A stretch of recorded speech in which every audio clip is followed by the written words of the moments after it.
If you're experiencing high ping while playing Fortnite, it can significantly affect your gaming experience. Follow these steps to help reduce your ping and improve your connection. Step 1. Check your internet speed.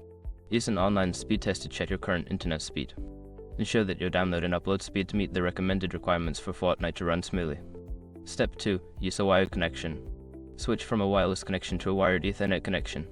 This can provide a more stable and faster internet connection, reducing latency and improving your overall gaming experience. Step 3. Close background applications.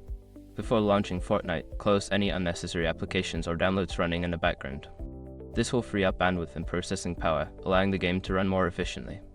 Step 4. Change server region. In Fortnite, go to the settings menu and change your server region to one that is closer to your physical location. This can help reduce ping by connecting you to a server that is geographically near. Step 5. Optimize router settings. Access your router settings and enable quality of service OS features if available. Prioritize gaming traffic to ensure that Fortnite gets the bandwidth it needs for optimal performance.